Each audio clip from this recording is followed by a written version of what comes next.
পদার্থবিজ্ঞান নিয়ে যারা পড়াশোনা করেছেন এবং সামনে যাদের প্রাইমারি ভাইবা পরীক্ষা রয়েছে, এই ভিডিওটি আপনাদের জন্য খুবই গুরুত্বপূর্ণ। এই ভিডিওতে আমরা পদার্থবিজ্ঞান প্রাইমারি ভাইবা নোটের 10 নম্বর রিয়েল ভাইবা এক্সপিরিয়েন্সটি আপনাদের সাথে শেয়ার করব। আশা করছি আসন্ন ভাইবা পরীক্ষায় আপনারা এখান থেকে কমন পেয়ে যাবেন। যার ভাইবা এক্সপিরিয়েন্স নিয়ে আলোচনা করব, তিনি যশোর জেলা থেকে ভাইবা পরীক্ষায় অংশগ্রহণ করেছেন। বুঝতে পারছেন, যশোর জেলা থেকে যারা ভাইবা পরীক্ষা দেবেন তাদের জন্য এই ভিডিওটি খুবই গুরুত্বপূর্ণ। সেই সাথে দেশের অন্যান্য জেলা থেকে যারা ভাইবা পরীক্ষায় অংশগ্রহণ করবেন এবং পদার্থবিজ্ঞান নিয়ে যারা পড়াশোনা করেছেন তাদের জন্য সমান গুরুত্বপূর্ণ। তো যেমনটা ছিল তার ভাইবা এক্সপিরিয়েন্স, প্রথমে আমি অনুমতি চাইলাম, স্যার আসতে পারি। স্যার বললেন আসুন। এরপর আমি সালাম দিলাম, সালামের উত্তর দিয়ে স্যার বসতে বললেন, আমি ধন্যবাদ দিয়ে বসলাম। এরপর ডিসি স্যার জিজ্ঞেস করলেন, আপনার নাম কি, কোথায় পড়াশোনা করেছেন, কোন বিষয়ে পড়াশোনা করেছেন। তো আমি বললাম। এরপর এক্সটার্নাল স্যার যিনি ছিলেন তিনি জিজ্ঞেস করলেন, আর্কিমিডিসের সূত্র বলুন। তো আমি বললাম, যখন কোনো বস্তু কোনো তরলে আংশিক বা সম্পূর্ণরূপে নিমজ্জিত হয় তখন বস্তুটি কিছু ওজন হারায় বলে মনে হয়। এই হারানো ওজন বস্তু দ্বারা অপসারিত তরলের ওজনের সমান হয়, একে আর্কিমিডিসের সূত্র বলা হয়। এরপর স্যার জিজ্ঞেস করলেন, বর্তমানে এই সূত্রের প্রয়োগ বলুন। তাই আমি বললাম, একটি জাহাজ তৈরি করার সময় এর আকার এমনভাবে রাখা হয় যেন এটি যথেষ্ট পরিমাণে পানি সরিয়ে তার ওজনের সমান হয়, ফলে জাহাজটি পানির উপর ভেসে থাকতে পারে। আর্কিমিডিসের নীতি ব্যবহার করে হাইড্রোমিটার তৈরি করা হয়, যা বিভিন্ন তরলের ঘনত্ব পরিমাপ করতে কাজে লাগে। এরপর স্যার জিজ্ঞেস করলেন, প্লবতা কী। বললাম, প্লবতা হলো কোনো বস্তু যখন কোনো তরল বা গ্যাসীয় মাধ্যমে আংশিক বা সম্পূর্ণরূপে নিমজ্জিত হয় তখন সেই মাধ্যম কর্তৃক বস্তুর উপর প্রযুক্ত ঊর্ধ্বমুখী বল হচ্ছে প্লবতা। স্যার বললেন, অরিজিন অফ স্পিসিস বইটি কে লিখেছেন, বিষয়বস্তু কী। তো আমি বললাম, অরিজিন অফ স্পিসিস বইটি লিখেছেন চার্লস ডারউইন। এই বইটির মূল বিষয়বস্তু হলো প্রাকৃতিক নির্বাচনের মাধ্যমে কিভাবে প্রজাতির উৎপত্তি ও বিকাশ ঘটে সেই বিষয়ে একটি বৈজ্ঞানিক তত্ত্ব। ডারউইন এই বইটিতে প্রমাণ করার চেষ্টা করেছেন যে সময়ের সাথে সাথে ধীরে ধীরে পরিবর্তন ও অভিযোজনের মাধ্যমে একটি সাধারণ পূর্বপুরুষ থেকে বিভিন্ন প্রজাতির উদ্ভব হয়েছে। এক্সটার্নাল স্যার এবার জিজ্ঞেস করলেন, তাপগতিবিদ্যার প্রথম সূত্র বলুন। তো আমি বললাম, যান্ত্রিক শক্তি তথা কাজকে তাপে বা তাপ শক্তিকে কাজে তথা যান্ত্রিক শক্তি রূপান্তরিত করা হলে যান্ত্রিক শক্তি ও তাপ পরস্পরের সমানুপাতিক হবে। এরপর স্যার জিজ্ঞেস করলেন, অরবিট ও অরবিটালের মধ্যে পার্থক্য কী। তা আমি বললাম, অরবিট হলো নিউক্লিয়াসের চারিদিকে ইলেকট্রনের একটি নির্দিষ্ট বৃত্তাকার কক্ষপথ যেখানে ইলেকট্রন ঘোরে, এবং অরবিটাল হলো ত্রিমাত্রিক স্থান যেখানে ইলেকট্রন পাওয়ার সম্ভাবনা সবচেয়ে বেশি। অরবিট একটি দ্বিমাত্রিক ধারণা যেখানে অরবিটাল একটি ত্রিমাত্রিক ধারণা। স্যার এবার জিজ্ঞেস করলেন, আউফবাউ নীতি কী। তো আমি বললাম, আউফবাউ নীতি অনুসারে ইলেকট্রনগুলি প্রথম নিম্ন শক্তির অরবিটালে প্রবেশ করে এবং তারপর ক্রমান্বয়ে উচ্চতর শক্তির অরবিটালে প্রবেশ করে। এটিকে বিল্ডিং আপ নীতিও বলা হয়, যার অর্থ হলো পরমাণু ধীরে ধীরে ইলেকট্রন দ্বারা পূর্ণ হয়, প্রথমে নিম্ন শক্তির স্তর থেকে শুরু করে। এরপর স্যার জিজ্ঞেস করলেন, বিমান কোন সূত্রের বা কোন নীতির সাহায্যে আকাশে ওড়ে।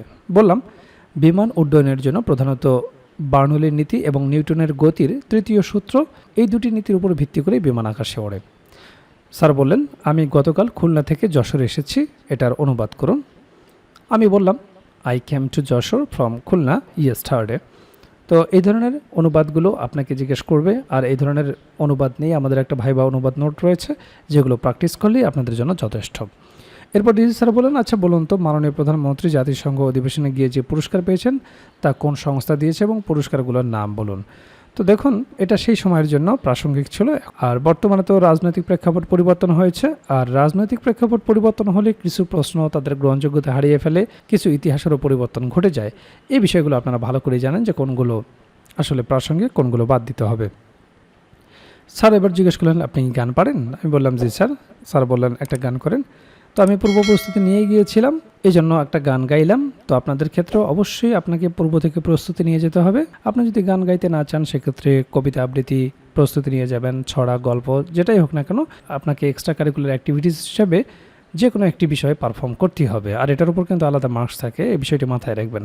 এরপর স্যার বললেন, ঠিক আছে আপনি আসুন। আমি সালাম দিয়ে চলে আসলাম।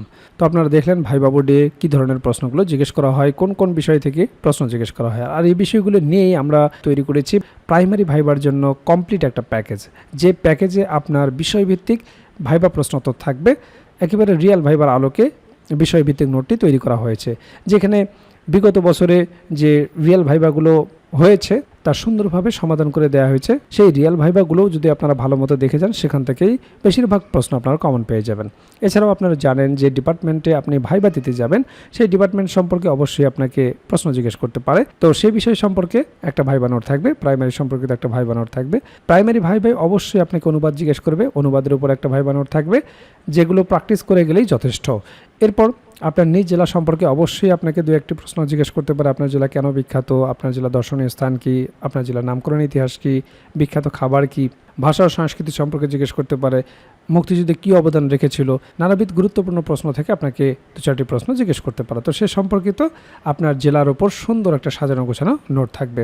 এছাড়াও 1947 থেকে শুরু করে বর্তমান সমসাময়িক পর্যন্ত গুরুত্বপূর্ণ বিষয়ের উপর যে সমস্ত প্রশ্নগুলো আপনাকে জিজ্ঞেস করতে পারে, সেই বিষয়গুলো নিয়ে সুন্দরভাবে সাজানো গোছানো একটা সাধারণ জ্ঞান ভাইভা নোট থাকবে। এছাড়াও আপনারা জানেন যে প্রাইমারি ভাইভা বোর্ডে বাংলা ব্যাকরণ এবং সাহিত্য অংশ থেকে বেসিক কিছু প্রশ্ন জিজ্ঞেস করে থাকে, সে বিষয়ে একটি ভাইভা নোট থাকবে। এছাড়াও গণিতের একটি বেসিক ভাইভা নোট থাকবে। আপনারা জানেন যে পাটিগণিত, বীজগণিত এবং জ্যামিতি অংশ থেকে কিছু বেসিক প্রশ্ন জিজ্ঞেস করা হয়। যেহেতু আপনি প্রাইমারির শিক্ষকতা করবেন, একেবারে বেসিক জিনিসগুলো যদি আপনি না বলতে পারেন, তাহলে চাকরি পাওয়াটা আপনার জন্য দুষ্কর হয়ে যাবে। কাজেই ভাইভা পরীক্ষায় আপনি যত ভালো করবেন, আপনার চাকরি পাওয়ার সম্ভাবনা তত বেড়ে যাবে। কাজেই যারা প্রাইমারি ভাইবার জন্য গুছিয়ে কার্যকর একটা প্রস্তুতি নিতে চান, আমাদের ভাইভা প্যাকেজটি দ্রুত সংগ্রহ করুন। ইতিমধ্যে অনেক প্রার্থী আমাদের কাছ থেকে ভাইভা প্রার্থী সংগ্রহ করেছেন, তারা প্রস্তুতি শুরু করে দিয়েছেন। এখনও যারা প্রস্তুতি গুছিয়ে নিতে পারেন না, স্ক্রিনে দেওয়া হোয়াটসঅ্যাপ নাম্বারে যোগাযোগ করে আমাদের কাছ থেকে প্রাইমারির এই ভাইভা প্যাকেজটি সংগ্রহ করতে পারেন। প্যাকেজটি আপনারা দুইভাবে নিতে পারবেন, আপনারা হার্ড কপি নিতে পারবেন কুরিয়ারের মাধ্যমে, এছাড়াও পিডিএফ প্যাকেজ আপনারা নিতে পারবেন। কাজেই দেরি না করে দ্রুত স্ক্রিনে দেওয়া হোয়াটসঅ্যাপ নাম্বারে যোগাযোগ করে প্যাকেজটি সংগ্রহ করুন।